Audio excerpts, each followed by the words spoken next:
What's up, guys? Today I'm going to show you through all my James Bond collection of games. There's a few missing because I haven't got like every Bond game that ever existed, but got quite a few. I did try and do this video before, and for the first time I was using one of those I can't remember how you pronounce it, lavalier mics that you clip on, or like a lapel mic, I suppose, is the same thing. So I thought that'd be good because the room I'm in is slightly echoey. But I did the whole video and then listened back, and then it was a bit muffled because I think, despite the fact that I had it quite close to my mouth, like I had it clipped on quite high up on my shirt, I think it was noise cancelling. So I don't know why, but maybe the battery was low, to be fair. But yeah, it just sounded a bit muffly. I'll link it in the description. Sorry. Even though I'm doing it again anyway, so it doesn't really matter, but I'll put it in there in case you want to have a look at a different take of this video. What else was I going to say? Oh yeah, so I've got quite a few Bond games to get through. It's not all of them, and I have sold two. I actually went out and bought some Bond games purely to do a video ages ago, for this video that I'm doing now. I got James Bond Jr., which was on NES, I think it was, or something like that. A console that I don't have, and a game that I probably wouldn't play because it's, despite it being kind of James Bond, well, it is, even though it's James Bond Jr., but it's James Bond related, but I knew that I wouldn't really play it because I'm not massively into the old side-on games sort of thing. I know they're good, like Sonic back in the day and everything's brilliant, and Mario, obviously. Things like that, but generally I don't tend to play those kind of games. I also got The World Is Not Enough on Game Boy Color, which I would have been able to play because I've got a Game Boy Advance SP, so that would have played it. And that's not side-scrolling, but I think I just don't tend to play handheld consoles much. So I could have reviewed the game on here, so I kind of wish I still had it, but I sold it. Which is annoying, really, because that would have almost made up all the modern Bond games from like probably GoldenEye onwards kind of thing. I don't think I would have had any missed out. But saying that, I think there might be a few more on Game Boy, but I'm not 100% sure. But anyway, nearly 3 minutes in, so let's get into it. In no particular order, although I'll probably think of an order whilst I'm doing it, but yeah, in no particular order. I'll start with, one I wasn't going to actually start with. And I've done this on another video. But yeah, this is Tomorrow Never Dies. That you get a few of these, and they're basically, it's using the engine. I don't know what word to use for it, but using all the tools, I guess, that GoldenEye had to make the game, if that makes sense. Somehow people are able to design levels and do stuff with the same, not technology, but you know what I mean, like using the same graphics and just, I guess, the same way that they would have built the game originally. It's the only way I can think to describe it. But they've sort of gone and made their own versions of games that would be like GoldenEye. So this is Tomorrow Never Dies. Unfortunately, I haven't played this in the other ones I've got. Actually, maybe I'll show them all together. Well, the two I've got here, actually. So yeah, so you've got Tomorrow Never Dies, and this is GoldenEye. So this is less of this isn't a game that's been made as such, like from scratch, like these. This is GoldenEye, but with the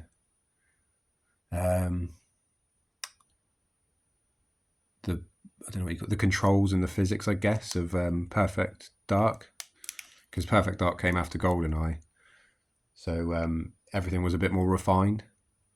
So you could play GoldenEye, the original GoldenEye, but with, like, it was Perfect Dark, because they're quite similar, but like I say, they've kind of refined it in Perfect Dark and made it a bit better. So that's not much of a change, whereas this one, they've actually tried to make Tomorrow Never Dies as a game, if that makes sense. But yeah, unfortunately, I've not been able to play these because I put them in my Nintendo, and they do work. They're not just like blank cartridges, because something does come up, but you can tell there's a game there, but it's just really flickery. And I've tried everything I can to try and make it work, but I don't know why it's flickering. I thought maybe it might have been because I've got a PAL N64, but I got an N64 Passport. If you don't know what that is, it's a cartridge that you put in the N64, and then you put in a NTSC cartridge in the back, and then you load. No, is that right? Yeah, you put or the other way around. I think you put the NTS cartridge in the back, and then you put the PAL one on top, or the other way around. That way you can. It's just a way of playing NTSC games on a PAL system, if that makes sense. That's why it's called an N64 Passport. But I tried that, and it just had the same effect. So yeah, I'm yet to still find a way to play these. Sorry about the glare, by the way. The last time I did this video, I did it in the daytime, so I didn't have the light sort of over the top like that. But I'll try and not get that in the shot too much, lots of glare. But then again, they were wrapped in plastic, so that's why they're reflecting so much. So that's those two. I'm probably going to get through these a little bit faster because I literally did this video the other day. So when I did it the other day, it was fresh in my mind, like having the games in front of me and things. But I'm not trying to rush through it by any means. But having already talked about all the games recently, it means I might get through them quicker. Like I say, I'm not trying to get through them quicker. But anyway, World Is Not Enough on PS1. And I started playing this the other day. Yeah, that's not in great shape. But yeah, I did a video, or I tried to do a video the other day, but I kind of gave up halfway through, which doesn't mean I won't do a playthrough of it, but I got sort of halfway through the first level and then I died and it put me back to the start, and I thought, oh no, there's no checkpoints. Or at least I don't think there was. Maybe I didn't get far enough to get a checkpoint, but yeah, I kind of quitted out at that point. But also, The World Is Not Enough. I'd never really played on PlayStation 1 because I had it on N64 originally when I got it back in the day, and I played that a lot. So I'm very familiar with the N64 version, but not the PS1 version. But I think it is partly because I always assumed the PS1 version was the same. I thought it was just literally, like obviously there's a huge amount of games that you get on, say, PlayStation 5 and Xbox, and they'll be the same game, just on different systems. And I thought that was the same with this, but they're actually different games. It's the same story, obviously, and everything. Even all the levels, I think, are probably exactly the same, but they are made from scratch. Kind of like I've done Quantum of Solace on my channel on PS2, and there's also Quantum of Solace on 360, which I assumed at the time that the PS2 version would have just been a downgraded graphically downgraded version of the 360, but it's actually a different game. Like I say, it is different, but it's not different because it's the same story, it's the same levels, but they've been made individually. So that's what it's like with this one and the N64 version of this. So so when I started playing it, I didn't have the nostalgia factor, I guess, because I never really played this. But that's not a bad thing by any means. It means you can experience something new, and experiencing a Bond game for the first time is brilliant, to be fair. So it was fun. I didn't have the nostalgia factor. But again, like I'm saying, that's not a bad thing. So yeah, I will try and do a playthrough of that, which I did kind of start, but I'll give it a go again, and I'll aim to do a full playthrough. Because with the Bond games, I do want to do full playthroughs, not just do one level. So yeah, So hopefully that'll be coming soon. Right, what we got next? I'm going to try and switch it up a bit, not like do all the PS1s in order and then all the PS2 ones. I'm just going to try and mix it up a bit. Not do it in any particular order. So, what we got next? 007 Legends, which, as far as I know, I think this is probably one of the worst rated Bond games. Like, critically, I mean. But I actually thought it was really quite good, to be honest. I don't know if that's just because I'm biased, because I love Bond games. But I thought it was a really cool idea. You know, just a load of the older films. What have we got? Goldfinger, Moonraker, Die Another Day, License to Kill. It does say Skyfall as well. I can't remember if I played that. I probably did, but yeah. And there's no doubt I would have played that, but instructions to unlock free Skyfall missions. And I did buy this from new when I got it, so yeah, I must have got it. Oh, on Her Majesty's Secret Service, yeah. So I just thought it was really cool. But I don't think it's that well critically rated kind of thing. I don't know if they thought it was rushed or if it was just like a cash-in or...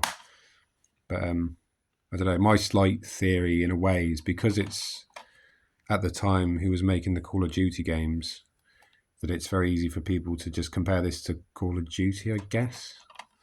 That's just a theory of mine, and therefore they think, no, it's no Call of Duty, and that's kind of it. But like I say, that's just a theory anyway. But I thought it was quite good, at least a good, like quite a nice idea. Yeah. I suppose maybe it might have been cool if they tried to do, so you were playing as each Bond,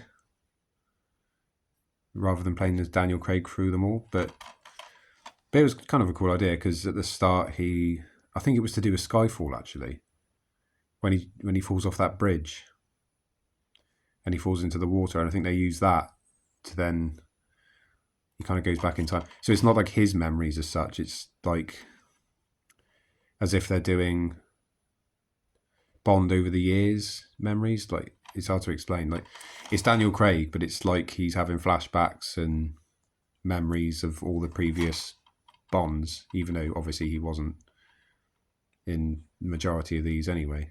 Well, any of those actually. Obviously it was just Skyfall. The rest is, let's see, Sean Connery, Roger Moore, Pierce Brosnan, Timothy Dalton. Oh God, what was his name? Oh dear. Oh no, I can't remember his name. Put it in the comments. It's because I'm filming. I can't just sit here and think of it right now. It'll waste time. That's going to be on my mind now. Anyway, that's that one. What was his name? Damn. Well, hopefully I'll remember by the end of the video. No, I want to concentrate on the video and not think too much about what his name was. Anyway, so we got Everything or Nothing, which I think I only ever played this once. It's a great game. It's a really well-made Bond game. They got the likeness really well down for Pierce Brosnan, and I think he does voice it actually as well. And it's a long Bond game. At least from memory, it is quite a long Bond game. So I don't know if that's why I've only played it once, because it's so long. I don't know. And I might be wrong. Maybe I have played it more than once, but to memory, I think I only have played it once. But really good. I think I really enjoyed that. And nice having a third person. Actually, no, there is plenty of third person, although it is less common, I would say, in Bond games. It's mainly first person that you get the Bond games in. Yeah. I'm still trying to think of the Bond that was in Majesty's Secret Service, or the actor. I mean, I keep thinking Roger Daltrey. That's the guy from The Who. Right, I'm just trying to put the other games in a pile so I don't accidentally do them twice and don't realise. I'll do this one next. I did this one first in the last time I did this video to kind of get it out of the way, but not in a bad way, just... But that's GoldenEye 007. So this is the same as GoldenEye Reloaded on Xbox 360 and PS3, I suppose. But they've called it GoldenEye 007. I don't know if that's because this is Nintendo. I don't know why they didn't just call it GoldenEye Reloaded. It's got a different image on the front. But it is, as far as I know, well, no, I do know because I've played the first level. It is the same game as GoldenEye Reloaded. But it's cool. I really thought it was a nice touch, actually, using the Wii controls to move the gun around on the screen. I thought that really does add to it. It made it quite a bit more difficult, to be honest, rather than using a controller. I find it's the same with racing games. You kind of think that if you had a steering wheel, it would make it so much easier and like you're at an advantage in a sense, but actually it's a lot harder than using the controller. But it did make it feel quite immersive, which was really quite nice. I don't know if I'd do a video on this or not, to be honest. I mean, if I did, this might be one of the ones where I did just do a level and not go to do the whole game. Partly because I've already done the whole game on Xbox. And the only difference is, like when you're playing it on 360 or a console, it's your typical, like imagine that's the gun in there and like it just sort of moves around. I don't know how I'm trying to describe this. Like when you aim, it goes to iron sights like that, and then out of it just does that, and you move around like that. Whereas when you're playing on the Wii, it actually sort of turns around like that, so you're actually like moving the gun. I hope that makes sense. So yeah, it is kind of makes it immersive. So it's really cool.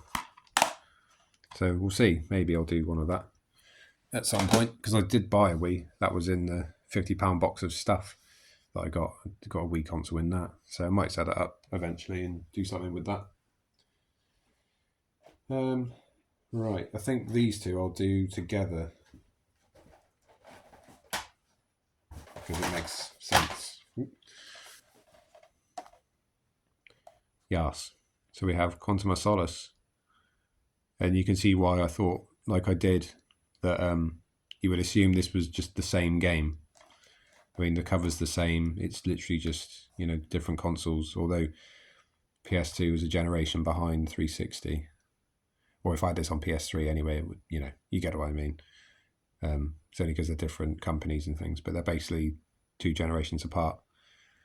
But you would think it was just the same game and that this would be graphically not as good as this. But and it looks very PS2-ish. Although I pointed this out as well. This came out in 2000 and where is it? Oh, where is it? 2008. So basically the 360 had already been out for 3 years by the time this came out. So this is not only late in the PS2's life, but it was almost kind of after the PS2's lifetime in a sense, because this had been out for 3 years. The console, I mean. Although I think this came out. No, this can't have come out when the console came out. It must have come out in around 2008 as well. I'm guessing. Just trying to look for a date again. Yeah, it does say 2008. There. So yeah, it must have come out in 2008, which is a couple of years after the 360 came out, and way after the PS2. Well, obviously way after the PS2 came out, but even after the PS2 was kind of stopped doing games, this came out. So yeah, this is all third person. I've done this on my channel, so if you want to watch any of these, this game, go have a look on my channel. And then this one is it's first person, but when you go into cover, it's third person, which is quite cool to have. Well, just a bit of both, really. Bit of third person, bit of first person. And I will do this. I mean, I'm planning to do them all eventually. Not every Bond game that's existed, but of all the ones I've got, more or less do full playthroughs. Apart from like GoldenEye Reload, GoldenEye 007 on the Wii. There's Nightfire that I've got on Game Boy Advance, which I wouldn't do a full playthrough of. And there's Nightfire on PC, which I've tried to load onto my PC before, but it never worked. So I don't know if I'll ever even be able to play that game. So there are ones that I won't do full playthroughs of. Oh, and 007 Racing as well. Actually, saying that. 007 Racing. Yeah, so this one also I might not do a full playthrough of, but this is kind of different anyway. It's still Bond, definitely, but it's not your typical Bond. It's like having the car missions from some Bond games, but that being the whole game, if that makes sense.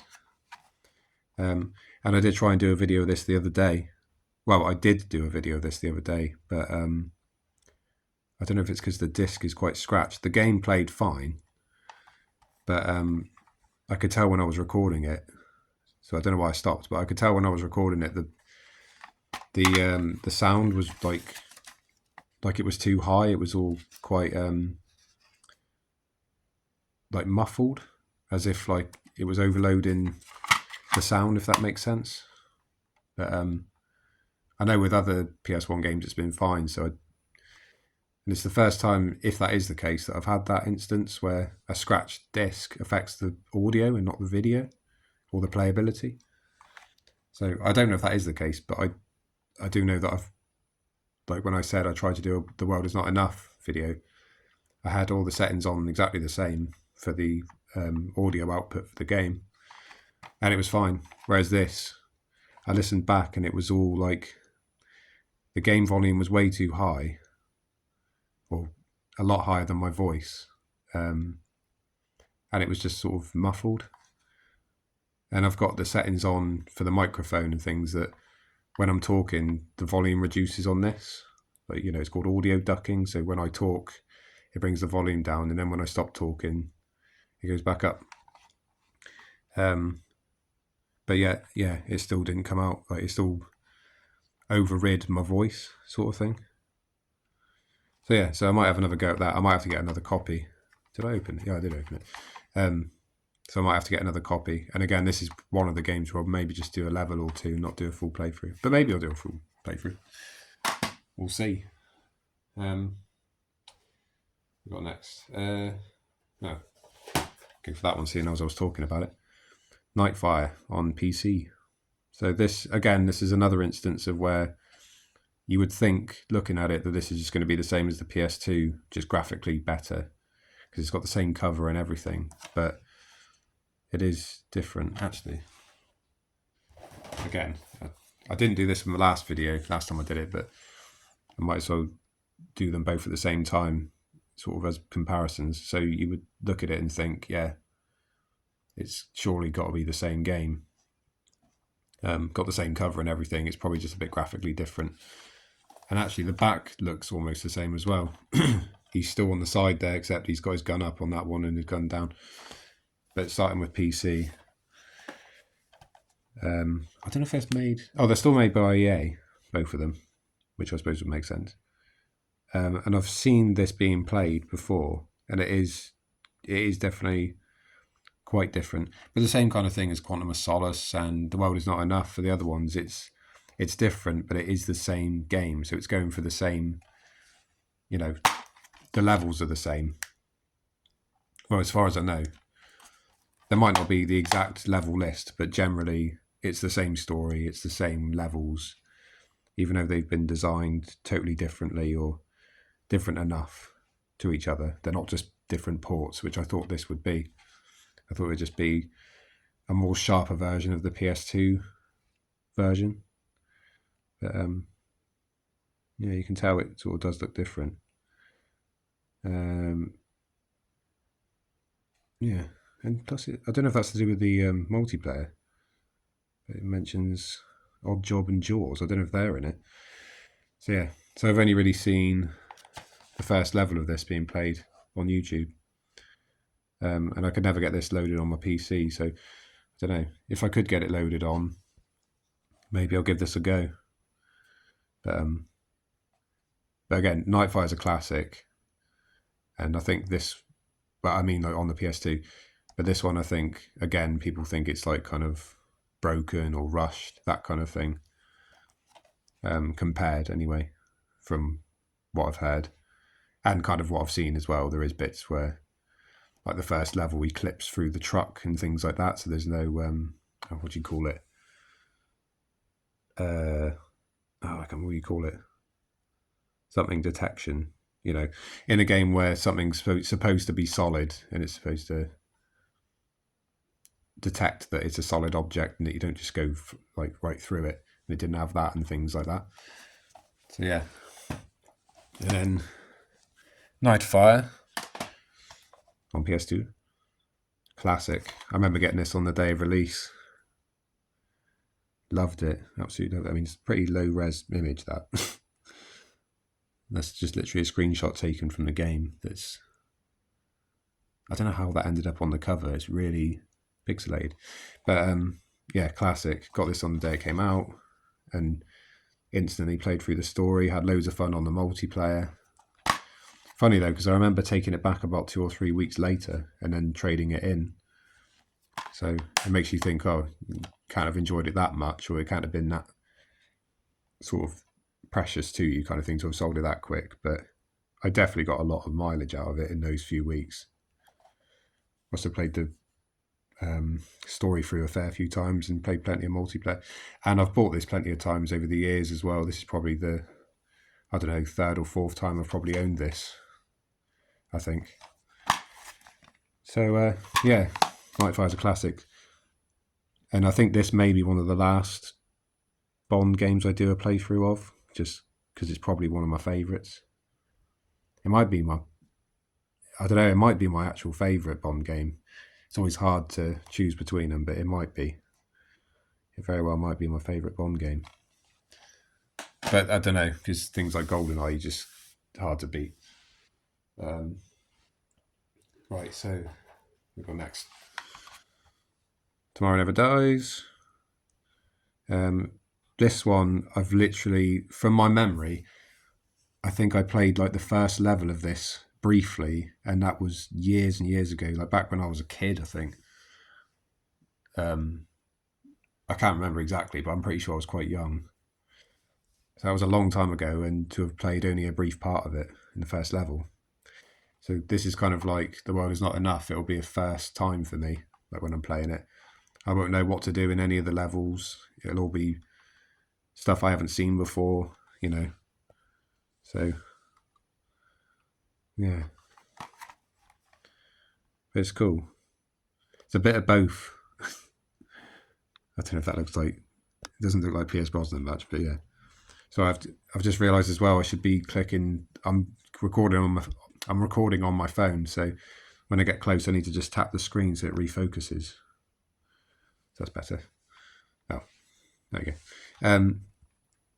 Yeah, but like with these, and like I said, with World Is Not Enough, the downside I think is that I don't necessarily know how every level works or what to do. So I might get a bit stuck. But on the upside, it's a brand new Bond experience. Like, obviously it's an old game. And same for World Is Not Enough, but it's still a new experience. So it's brilliant, really. You don't get that often with a Bond game. They don't come out very often. Obviously, there is the new one coming out, which is amazing. It's awesome. I can't wait for that.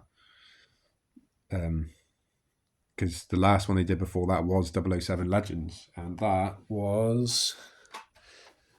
Well, no, I am sure and thinking that. Just checking the 2012. Yeah, wow. So that was, what's that? 14 years ago? Fucking Jesus Christ. There hasn't been a Bond game in 14 years. Jesus. Oh, sorry I'm like out of breath as well. I was like this when I did the last video. I think it's because I'm leant over. So I seem to have lost my breath. Anyway, next, back to Nightfire on Game Boy Advance. This is a reproduction case. Oh, I can show you actually. I've still got the original case, but it looks like that. So it's very battered. So I bought this one as a reproduction case. I really think Nintendo should have done this to begin with. I don't know if they were thinking about, you know, recycling, good for the environment kind of thing, but they should have done this. And the same for N64 games and NES games and all that. They should have come in a case like this. They would have lasted so much longer. So yeah. So it's cool this because it's on Game Boy Advance, but it's actually first person, and I think they did a really good job with it considering the limitations of a Game Boy Advance sort of thing. Even though a Game Boy Advance was advanced from the original Game Boy, it still wasn't the kind of thing you'd expect to see first person on. So, and I've played the first level briefly, and it's not bad. For a Game Boy Advance game, I think they've done it really well. I wouldn't try and do a full playthrough, I don't think. But maybe I will try and do the first level. I also don't have a way of screen recording my Game Boy Advance. I know there is ways. I know there's a device you can get that you plug Game Boy games into, and it's got a HDMI out, and it comes with a controller, so you can play all your Game Boy games and Game Boy Advance games, and therefore you could record the footage. But I don't know if I've got enough that I'd want to play to warrant sort of getting it. But you never know. And I did a millionaire video on my Game Boy Advance ages ago now, but it's on my channel, where I just film the screen and do it that way. So I might just try and do the first level of this. On just filming the screen sort of thing, seeing as it's only one level, not a full playthrough. So yeah, there's the cartridge. You can tell this has obviously been designed so that it could fit a normal Game Boy cartridge. I did the same with The World Is Not Enough. I think I just got the cartridge, and therefore I bought one of these. Although it wasn't plastic, it was a cardboard replicate. I can't think of the word. Replicant. So it was like a Game Boy case. It was still cardboard, but it was reprinted and everything. And annoyingly, I sold that to a local games store, and the guy said he could only sell the cartridge, which is fair enough, because the box isn't original. But he said I'd have to just chuck the box, and here I am now doing this video thinking, damn it, I should have at least held on to it until I did this video, so I could have shown you. But that's the only one I don't really have, is that World Is Not Enough on Game Boy Color. But this video isn't necessarily about showing you all the Bond games. It's largely about telling you about the ones that I look forward to doing, or the ones that I've played a lot in the past. Not just literally going this game, this game, this game, So it's unfortunate, but it's not the end of the world. But I do wish I had that. I wish I had kept that World Is Not Enough on Game Boy Color, just to show you guys. So next, Bloodstone, which again, I think I've only played this through once, but it was really good, like really well done. And it's like a lot of Bond games. I wouldn't say it was necessarily half and half, but I don't know, maybe. Like some Bond games are brand new stories, and the other ones are based on films. And this is the one where it's just a standalone story. And I can't really remember it, to be fair, but I do remember the game being really good, and the story being really good as well. And this is all third person as well, which isn't that common in Bond. I mean, you've got it with Quantum of Solace on PS2, that was third person. And Tomorrow Never Dies, that's all third person. And then this, which is all third person, but I don't think there's any others that I can think of. Oh no, Everything or Nothing. And From Russia With Love, of course. They're all third person, aren't they? So yeah, From Russia With Love. This one, again, I've only played a bit at the first level. That's all I've done on this. And Sean Connery actually voices this, despite him being a lot older when he would have done the voice for this. But he did do the voice, as far as I know, anyway. So yeah, I think that's part of the first level. and it plays just like Everything or Nothing. This came out after Everything or Nothing. I think that was 2005. Let's have a look. 2004. So yeah, they're only a year apart. If I've got those dates right. So this came out a year after, and it does play a lot like, it's basically just the same engine or the same physics, I guess, of Everything or Nothing that they've done from Russia with Love. So yeah, so I have played a very small part of this, but not much. So this is another one that will be cool to get into. I remember thinking, I don't know if From Russia with Love, it seems like an odd film to have done. I'm sure there's plenty of stuff going on and it makes sense, but I always thought, I don't know if it would have made sense to have done another Sean Connery film as a game, really, rather than From Russia with Love. I think it's because when I watch it back, because I do watch Bond relatively often, but when I watch From Russia with Love back, it always seems quite uneventful. I'm probably totally wrong, and actually loads happens, but I just thought there was other films there was a lot more action that would have made sense for a game, I guess. But yeah, so yeah, that's something to look forward to, seeing as I've only played a little bit of it. Right. Right, I'll do these two next. So we've got World Is Not Enough on N64. So this one I am very familiar with, and unlike the World Is Not Enough on PS1, this is again another reproduction case. So it's not cardboard. This isn't my original copy or anything. Yeah, you can just get these made online, like reproduction cases. And this is how Nintendo should have done it in the first place, I think, rather than cardboard. It's basically like a VHS case. If you're old enough to remember VHS. It's not quite, it's not the same shape as a VHS case. I think it's slightly shorter and slightly like higher. But it has the same kind of feel as a VHS case. And it just would have been so much better. They would have lasted so much longer had they just done it this way rather than the cardboard boxes. But it's a really cool sort of way of having your N64 games, I reckon. Unless you've got like the original package. Actually, hold on 2 seconds. Yeah, I didn't do this. I'm sorry, I paused the video, by the way, and then put it back on again. I was just going to fetch.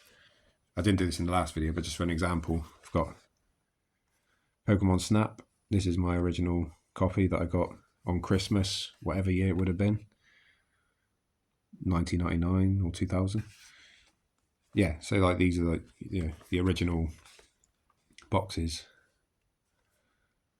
So unless you've got a box like in this kind of condition, which obviously you would ideally have this, but other than that, this is a cool alternative. It's just really cool. So yeah, and the game's in there. Unfortunately, it doesn't hold the game very well. It just sort of sits in there. I think it's designed to fit different size cartridges.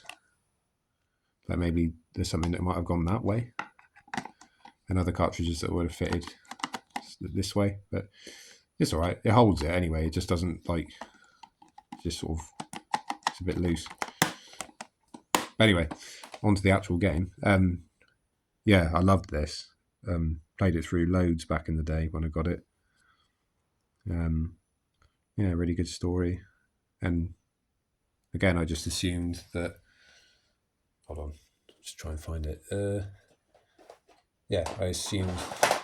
Oh, where is it? I assumed it was the same as the PS2 one, but you can tell they're fairly clearly quite different. But different enough anyway. I always thought it was the same game.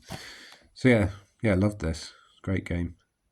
And I look forward to doing a playthrough of this, because I actually have nostalgia for this and I have a rough idea what to do in the levels and things. But like I say, not that I'm not looking forward to the PS1 version. It's just getting used to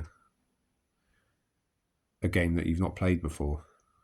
and not being aware that it's a game you've not played before, because I thought it was the same as this. So yeah, so there's that one. And I'll do this one next. I didn't include this in the last video because I thought this is one of the ones I'd sold, and that's GoldenEye Rogue Agent on Nintendo DS. So yeah, I've never owned a DS, so I bought this not even owning a DS. So I don't know if I'll ever end up actually playing this, because I mean I may buy a DS just to see what it's like, but like I say, generally I don't tend to play handheld consoles. I'd just rather play on, you know, a console on a TV. It's mainly because, you know, handhelds are designed for when you're out and about or when you're on holiday, that kind of thing, where you can't just have your console with you. But I've never been too fussed, really. I mean, I did have a Game Boy Advance back in the day and handheld systems, but I don't know. I think just being older, maybe I'm not as interested in playing handheld consoles particularly. I mean, I'd probably play a Switch if I had a Switch, but that's a bit different because that is basically like having a console.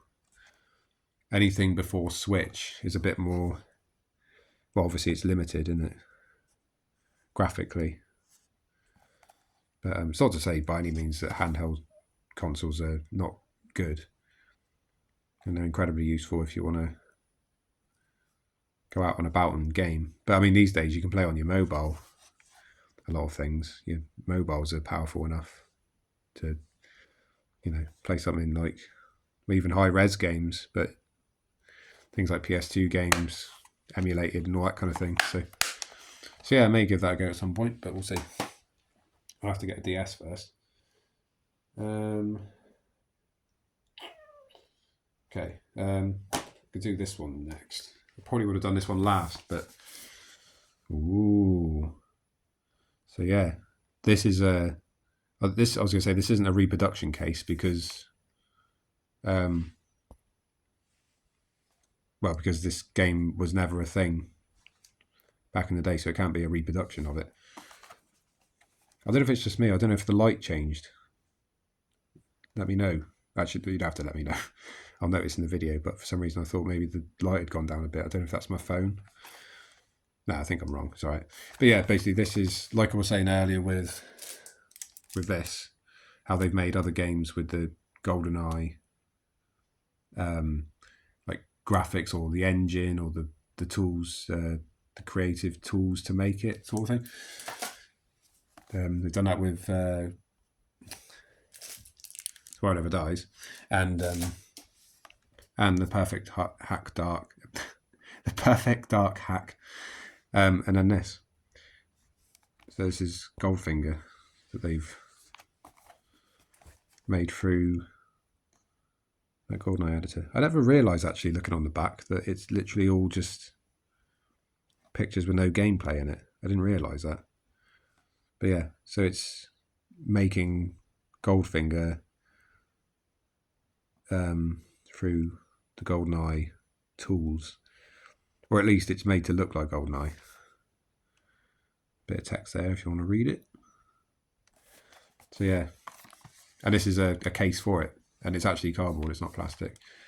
It's really cool. And then I've got there's not actually a manual with it, that's just stuff I put in the back to pad it out, give it a little bit of weight. And there it is there. So I will have, well, hopefully one day I'll find a way to actually be able to play these, because I love it. I'd really love to be able to play these games. This Perfect Dark Hack, and Tomorrow Never Dies. Mainly this and Tomorrow Never Dies, because Perfect Dark Hack is just GoldenEye with different physics to it. The physics of Perfect Dark. So not much change massively. But yeah. Okay, we're on to our last three now. I'll do this one next, seeing as I've just done one similar. Yeah, so this is GoldenEye, if you've ever heard of it. So yeah, same thing. It's a reproduction case. And that is my original copy. I think you can tell it's a bit hard to tell. Maybe very slightly yellowed. This is my original copy that I got with my N64, bundled with it back in about 1997. So I've had this a long time. Many happy memories. But this didn't come with a case because it came with the console. It came with the N64, but it just came with the cartridge. It didn't come in a box. So I've never had a box for that. I don't know if there's anything on the cartridge saying it's. I don't think so. How it's bundled with it rather than coming in its own case. So that is my original copy. And then this is a reproduction case. Yeah, I still think these are really smart, these cases. They work really well. Yeah. And I always remember noticing on the back how, I'm guessing that's an AK-47, but it doesn't look anything like that in the game. But I always noticed that. Yeah. It's funny how 2 of the images are literally in archives as well. I mean, I dare say some of these aren't the best images necessarily. Like that one kind of seems zoomed in. I mean, they're fine, but yeah. I mean, I don't know why I'm criticising it. It's just a observation because they're obviously the pictures that were on it originally. They're not what they've been put on for this. But just yeah, with the amount they had in the game, you'd think, I don't know, they could have put some more interesting stuff, just more variety. Considering 2 of them are just in a hallway in archives. Like they could have put jungle in, they could have put the tank on there, all sorts, you know. But yeah, brilliant game. I don't have to say anything about GoldenEye. It's absolutely amazing. Obviously, there's that thing of how his mouth looks like it's extended because of his hand, which a lot of people didn't notice. I'm not saying I did, because I didn't, but a lot of people didn't notice it for years, how it looks like his mouth is extended. Yeah, and if you didn't know that, you probably won't be able to unsee it now, so sorry. Right. We're down to our last 2. And I hope my phone's okay, because I swear down it seems to look a little bit less bright. The lighting hasn't changed in the room. And I haven't had the flash on the camera, because I notice I did a video where I used the flash on the camera, and after a while it just turned the flash off. Probably so the phone doesn't overheat. But I haven't got the flash on for this, so it's okay. Right. GoldenEye Rogue Agent, which technically, I still think this isn't technically a Bond game because you're not Bond, because you kill Bond right at the start. He's basically Pierce Brosnan's Bond. Like, you're in a helicopter with him at the start and you kill him. And it's obviously Pierce Brosnan, probably because he was the Bond of the time. But so as far as I know, you aren't Bond. So therefore it can't really be a Bond game. And GoldenEye, I guess. Oh, an Octopussy as well on there. But yeah, clearly it's Bond because yeah, got Goldfinger, Oddjob, Pussy Galore, and Doctor Who. No, Doctor No. Yeah, so this one again, I think I've played very briefly, like the start of it, but apart from that, not really played anything of it. When did it come out? 2004. So same year as Everything or Nothing. Who was it made by? EA. Oh, okay. Well, EA did make a lot of Bond games. So yeah, don't see why I couldn't do a full playthrough of this. Still, in my eyes, it's still a Bond game. I think it's almost like an anti-Bond game, I suppose, because I think you're playing as the bad guys. He'll say it all on here. I'm not going to read it all, but oh yeah, why save the world when you can rule it? So yeah, it's kind of an anti-Bond game, which is interesting. I thought it'd be multiplayer as well, but it just says 1 player. Oh right, on to our last one, and good one to finish on. First game I started with on my channel. Agent Under Fire. What a classic. Well, for me anyway. I'm sure a lot of people think Agent Under Fire is a bit rubbish, or it's it's not the best Bond game, but I think it's great. First game I got on PS2, basically I was about 12, no, about 11 when the PS2 came out, and me and my brother, who's only like a year older than me, well, 18 months older than me, saved up together to get a PS2, and I think this was the first game we got with it. Or at least maybe I bought this on my own, but we bought the PS2 together. The first time I ever saw this was at my cousin's house before we had a PlayStation 2, and I was blown away. I was just like, oh my God. Not only it being a Bond game, but I was just blown away by the graphics at the time and the gameplay and everything. It was just like, what? So whether me and my brother bought this together or not, this was the first proper game I had on PS2. We got the PS2 and it came with a demo disc, and we were just playing that for ages, which had like 4 or 5 games on it. We just played the demo loads, and then got this, and yeah, just amazing. Got so many good memories of this, so nostalgic for it, and it is a good game. I think it's a good game, and the multiplayer is probably not as good as Nightfire, but that came later anyway, but still really good. And yeah, just so much nostalgia for this game. And I am planning to do another playthrough of this. In fact, to be honest, I'm going to do a video where I do the whole game in one playthrough, but I think I'd probably even go through the game uploading the levels one by one like I did originally again. And because this was my first game on the channel, so I was new to doing YouTube, and also I live on my own now, but I didn't at the time. So when I was doing that first video, if you go back and listen, I'm very much like, well, my gaming videos I talk like I do right now, whereas the videos for doing this originally, I was a lot quieter because I was just very conscious of the fact that there was people in the house. I know a lot of people don't care. They do a gaming video and they just talk, and it doesn't matter how many people are in the house. But I was quite cautious, really, or conscious, I should say, because I knew that like I could be heard, sort of thing, even though I'm only talking about a gaming video. But so now that I live on my own, it's not a problem. I can just talk away and know that, yeah, I don't have that in the back of my mind thinking, oh, is so and so listening to me, etc. Yeah, sorry to go off on a tangent on that. So yeah, it's a brilliant game. So yeah, that's all the ones I've got. Like I say, apart from The World Is Not Enough on Game Boy Color, which I did have, which I still regret that I didn't keep for this video, and that James Bond Jr. on NES, I think that's pretty much it. I'm sure there is other ones that I've missed. There must be other ones on Game Boy, perhaps, but I'm not 100% sure. But I think that is the bulk of them.